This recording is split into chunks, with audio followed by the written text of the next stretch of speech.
the Bangalore water crisis.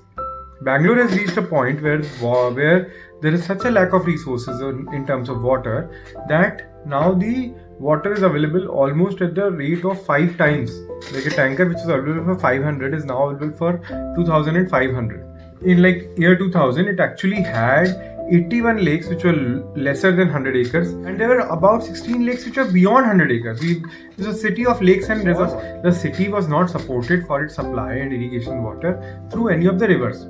So through the centuries, the rulers or the empires which have actually ruled over that particular region have actually built a lot of reservoirs and water. So because they were made for recharging the underground water aquifers. Now what we have done is, we have actually closed the source of recharging the underground water aquifers. Plus, we are digging more and more borewells to extract the underground water from the underground water aquifers. We are basically targeting the water from two sides.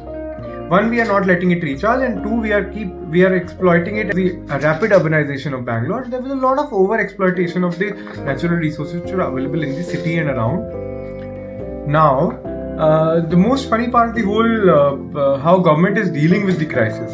The government is suggesting two solutions to it.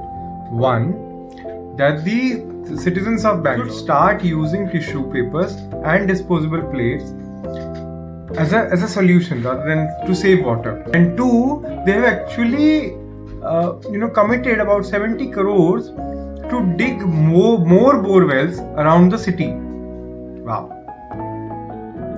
To solve the water crisis, we are creating the waste management crisis for the city of Bangalore. Sometimes I don't really understand where the policymakers get these beautiful ideas from and they give it out in the public, and this is going to affect the whole population around there. Tissues are already a major problem, actually an addition into the carbon footprints.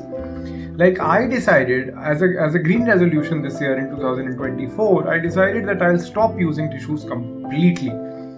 And I've realized it. I've been without tissues for quite some time now. I don't think there's a problem there. I don't think we Indians have ever used tissues too much, that we can't just give it up. We never use them in the loo. We never use them in the kitchen. So we were always very cloth-friendly people. So what I have done with myself is that I now carry a handkerchief all the time with me, and two, I also carry an extra hand towel in my bag all the time. And that solves it all. I have no problems. Now a lot of advocates of tissue paper or tissue industry would actually come to us and say that maybe we can use the recycled paper tissues.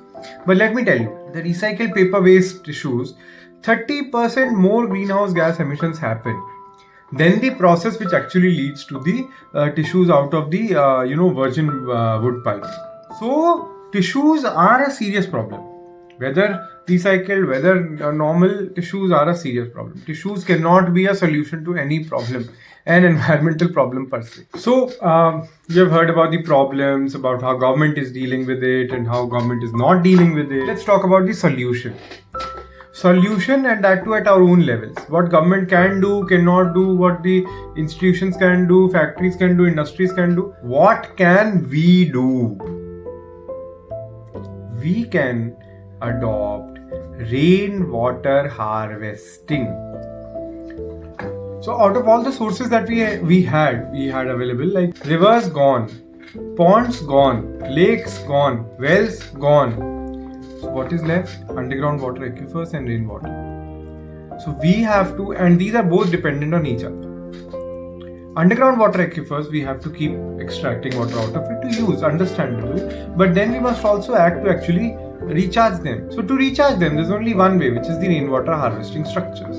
So rainwater harvesting structure should certainly become a compulsion for everybody around the country. But if it is not becoming a compulsion, we must make it compulsory for our own means, for our own betterment, for our own sustenance.